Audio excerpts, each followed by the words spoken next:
Point और आप देख रहे हैं न्यूज़ शो रामीन सैयद के साथ। ई कॉमर्स और ऑनलाइन शॉपिंग का बढ़ता हुआ रुझान ईद कुर्बान पर भी ऑनलाइन शॉपिंग जोर पकड़ गई है। आप घर बैठे भी कुर्बानी का जानवर खरीद सकते हैं। अगर आपके पास मंडी जाने का वक्त नहीं तो कुर्बानी का जानवर ऑनलाइन खरीदें। मुल्क के बड़े कैटल फार्म्स ने वेबसाइट्स बना ली हैं जहां आप ऑनलाइन जानवर पसंद करें और घर ले आएं। अगर आप बेहद मसरूफ हैं तो जानवरों को घर पहुंचाने के साथ साथ कुर्बान करके गोश्त घर पहुंचाने का ऑप्शन भी मौजूद है। ऑनलाइन मंडी में बकरी की कीमत 27,000 से 41,000 तक है। इसके अलावा गाय और ऊंट में हिस्से की सहूलत भी मौजूद है। ऑनलाइन कुर्बानी में गाय के हिस्से की कीमत 12,000 जबकि ऊंट में हिस्सा 25,000 से शुरू हो रहा है। बैरून मुमालिक रहने वालों के लिए भी ऑनलाइन सहूलत ने काफ़ी आसानी पैदा कर दी है। डॉलर में अदायगी करें और बता दें कहां और किसे गोश्त पहुंचाना है। टेक्नोलॉजी पॉइंट से एक और खबर शामिल करेंगे। चीनी साइंसदानों ने ऐसी बैटरी तैयार कर ली है जो न सिर्फ लचकदार है बल्कि उसमें तवानाई बनाने के लिए ऐसे मादे इस्तेमाल किए गए हैं जो इंसान की जिस्मानी रतूबतों यानी बॉडी फ्लूइड्स में मौजूद होते हैं। शंघाई की फूड एंड यूनिवर्सिटी में डॉक्टर युगांग वांग और उनके साथियों ने ये बैटरी ईजाद की है जिसके बारे में वो कहते हैं कि मुस्तकबिल में ऐसी ही बैटरियाँ तिब्बी मकासद के लिए इंसानी जिस्म के अंदर लगाए जाने वाले मसनूई आलात यानी मेडिकल इम्प्लांट्स को तवानाई फराहम करेंगी। इन बैटरियों को और भी जदीदतर बनाकर इस काबिल किया जा सकेगा तो अपना तमाम ज़रूरी ईंधन बराह रास्त इंसानी खून से अलग कर लें।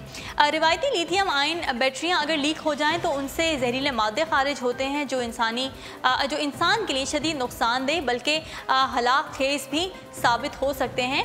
यही वजह है कि ऐसी बैटरियों को इंसानी जिस्म के अंदर नस्ब होने वाले किसी भी आले को तवानाई बहम पहुंचाने के लिए खुसूसी इंतजामात की ज़रूरत होती है जिनके नतीजे में ये आलात बहुत ही महंगे हो जाते हैं।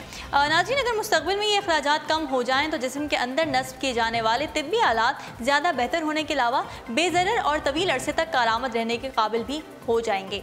चीनी माहिरीन की ईजाद करदा ये बैटरी एक मजबूत लेकिन लचकदार थैली में बंद होती है जबकि इसमें सोडियम पर मुश्तमिल मुरक्कबात भरे होते हैं।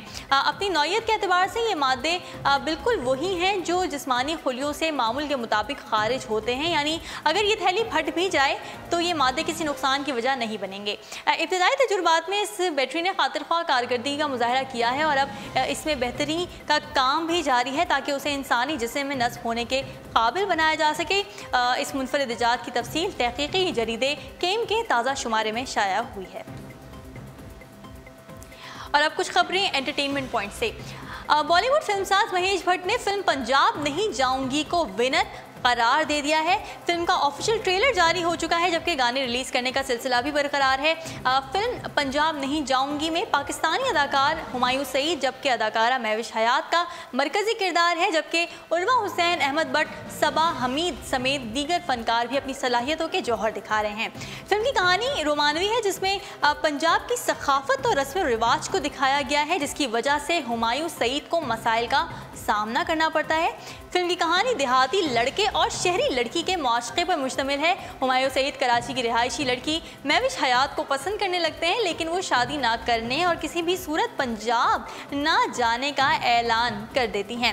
फिल्म का ट्रेलर और गानों को देखकर मारूफ भारतीय फिल्मसाज महेश भट्ट ने समाजी राब्ते की वेबसाइट पर फिल्म का पोस्टर शेयर करते हुए लिखा कि हुमायूं सईद की फिल्म पंजाब नहीं जाऊंगी बकरीद पर रिलीज हो रही है जो विनर साबित होगी। भारतीय फिल्मसाज के ट्वीट पर हुमायूं सईद ने जवाब देते हुए उनका शुक्रिया अदा किया और कहा कि आप बहुत अच्छे आदमी हैं और हमें आप पर फ़ख्र है, अल्लाह आपको अमान में रखे। वाज़ेह है कि नदीम बेग की हिदायतकारी में बनने जा रही इस फिल्म को प्रोड्यूस किया है सलमान इकबाल ने। जी नाज़रीन, किंग ऑफ कॉमेडी के नाम से मारूफ हॉलीवुड अदाकार जेरी लुइस तकरीबन 91 बरस की उम्र में चल बसे हैं। जेरी लुइस की चार्ली चैपलिन के बाद दुनिया भर में कॉमेडी किंग के नाम से जाने जाने वाली शख्सियत थी और उन्होंने सन 1950 की दहाई में फिल्म द नई प्रोफेसर से शोहरत हासिल की। जेरी लुइसन 16 मार्च 1926 को रियासत न्यू जर्सी में पैदा हुए। उनका शुमार हॉलीवुड के सफ़े अव्वल की कॉमेडी अदाकारों में होता था। उन्हें बर्जस्ता डायलॉग डिलीवरी के अलावा बॉडी लैंग्वेज और चेहरे चेहरे के तासुरात के ज़रिए मज़ा पैदा करने में कमाल हासिल था। इब्तिदा में अदाकार डेन मार्टिन के साथ उनकी जोड़ी को खूब पसंद किया गया, लेकिन बाद में बहैसियत सोलो अदाकार उन्होंने बेशुमार फिल्मों में काम किया और कामयाबियां समेटी। उनके मशहूर फिल्मों में the ladies man, the bellboy, सी स्टोच और दी एरेंड बॉय शामिल हैं। जी नाज़रीन, अब कुछ खबर शामिल करेंगे नफ्सियात के हवाले से। आज की मसरूफ़ ज़िंदगी में डिप्रेशन एक आम मर्ज़ बन चुका है। हर तीसरा शख्स डिप्रेशन या जहनी तनाव का शिकार होता है। काम की ज़्यादती और ज़िंदगी के मुख्तलिफ उलझनें हमारे दिमाग को तनाव का शिकार कर देती हैं और हम ज़िंदगी की छोटी छोटी खुशियों को महसूस करने से भी महरूम हो जाते हैं। ज़िंदगी में कभी ना कभी हम खुद या हमारा कोई अजीज़ डिप्रेशन का शिकार ज़रूर होता है और हम उनकी मदद करना चाहते भी हैं, लेकिन हम नहीं जानते कि हमें क्या करना चाहिए और बाज़ औक़ात लाइल्मी के बायस हम उनके मर्ज़ को मज़ीद बढ़ा देते हैं। तिब्बी और नफ्सियाती माहिरीन का कहना यह है कि डिप्रेशन को एक आम लेकिन ख़तरनाक मर्ज़ है और ये आपकी जिस्मानी और नफ्सियाती सेहत को मुतासिर करता है और आपके सोने जागने, खाने पीने, हत्ता के सोचने तक पर असरअंदाज होता है। माहिरीन के मुताबिक सिर्फ एक उदासी ही डिप्रेशन की अलामत नहीं है, बल्कि नाउमीदी, खाली ज़हनी, मायूसी, मुख्तलिफ कामों में गैर दिलचस्पी, जिस्मानी तौर पर थकन या कमज़ोरी का एहसास होना, वज़न में अचानक कमी या इजाफा, चीज़ों की तरफ तवज्जो मरकूज़ करने में मुश्किल पेश आना यानी कंसंट्रेशन में मसला और ख़ुद को नुकसान पहुँचाने या ख़ुदकुशी के ख़यालात डिप्रेशन की तरफ इशारा करते हैं। नाज़रीन, डिप्रेशन के शिकार अफराद की मदद कैसे की जाए, सवाल अब ये पैदा होता है और माहिरीन मुत्तफ़िक़ हैं कि डिप्रेशन और जहनी तनाव का शिकार अफराद के साथ मोहब्बत और शफ़क़त का बर्ताव किया जाए। उनके साथ सख्त रवैया रखना, उनकी हालत को नज़रअंदाज करना या मामूली समझना उनके मर्ज़ को बढ़ाने के मुतरादिफ होगा। जहनी तनाव का शिकार अफराद की जानिब से बुरे रवैये या ख़राब अल्फाज की भी उम्मीद रखनी चाहिए और उनके हालत को मद्देनज़र रखते हुए उसे नज़रअंदाज करना चाहिए, लेकिन ख्याल ये रहे कि ये रवैया मुतशद्दिद सूरत इख्तियार ना करें। मरीज़ के ख़यालात और जज्बात को सुनते हुए आहिस्ता आहिस्ता छोटी छोटी चीज़ों की तरफ से उनका ध्यान मबजूल करवाया जाए, जैसे किसी लजीज़ खाने, किसी दिलचस्प ख़ास तौर पर मज़ाहिया टीवी प्रोग्राम, ख़ानदान में आने वाले किसी तकरीब की तैयारी, शॉपिंग, किसी अहम शख्सियत से मुलाकात या कहीं घूमने के प्रोग्राम के बारे में गुफ्तगू की जाए। इसी तरह डिप्रेशन के शिकार शख्स को जिस्मानी तौर पर करीब रखा जाए और उन्हें गले लगाया जाए। तिब्बी माहिरीन ने बाकायदा रिसर्च से साबित किया है कि करीबी रिश्तों जैसे वालिदैन, बहन भाई, शरीक हयात या दोस्तों के गले लगना डिप्रेशन और दिमागी तनाव में कमी करता है। डिप्रेशन के शिकार मरीज़ के साथ लफ्ज़ों के चुनाव का भी ख़ास ख्याल रखा जाए और ऐसे मौके पर मरीज़ बेहद हसास होता है और वो मामूली सी बात को भी बहुत ज़्यादा महसूस करता है। लिहाजा ख्याल रखें कि आपका कोई लफ्ज़ मर्ज़ को बदतरी की जानिब ना गामजन करे। और माहिरीन के मुताबिक आप डिप्रेशन का शिकार अपने किसी प्यारे या अजीज़ का डिप्रेशन कम करने के लिए चंद अल्फाज का इस्तेमाल करें और ये उनके मर्ज़ को कम करने में मावन साबित होंगे। और ये अल्फाज या ये जुमले कौन से हैं? ये हैं कि आप ये कह सकते हैं कि तुम अकेले इस मर्ज़ का शिकार नहीं हो, तुम हमारे लिए अहमियत रखते हो, मैं तुम्हारी कैफियत को नहीं समझ सकता या समझ सकती, लेकिन मेरी कोशिश है कि मैं तुम्हारी मदद करूं। और इसके अलावा आप ये भी कह सकते हैं कि वक्त बदल जाएगा, बहुत जल्द अच्छा वक्त आएगा और तुम इस कैफियत से बाहर निकल आओगे।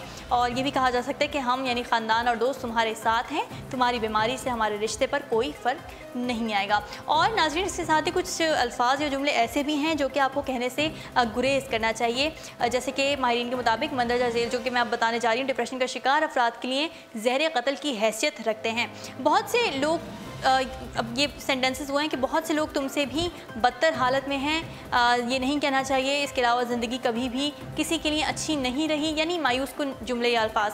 इसके अलावा अपने आप को खुद तरसी का शिकार मत बनाओ, तुम हमेशा डिप्रेशन का शिकार रहते हो, इसमें नई बात क्या है? अपना डिप्रेशन ख़त्म करने की कोशिश करो, तुम अपनी गलतियों की वजह से इस हाल को पहुँचे हो, मैं तुम्हारी कैफियत समझ सकता हूँ या सकती हूँ, मैं खुद कई दिन तक इस कैफियत का शिकार रहा या रही हूँ। और सिर्फ अपनी बीमारी के बारे में सोचना छोड़ दो। नाज़रीन, याद रखें कि डिप्रेशन और जहनी दबाव का शिकार शख्स अकेले इस मर्ज़ से छुटकारा हासिल नहीं कर सकता और इसके लिए उसे अपने करीबी अजीज़ों और दोस्तों का ताउन लाजमी चाहिए। नाज़रीन, उर्दू पॉइंट्स अब तक के लिए इतना ही। मज़ीद खबरों और अपडेट्स के लिए आप विज़िट करते रहिए हमारी वेबसाइट www.urdupoint.com। फ़िलहाल रामीन सैयद को दीजिए इजाज़त। अल्लाह हाफ़िज़।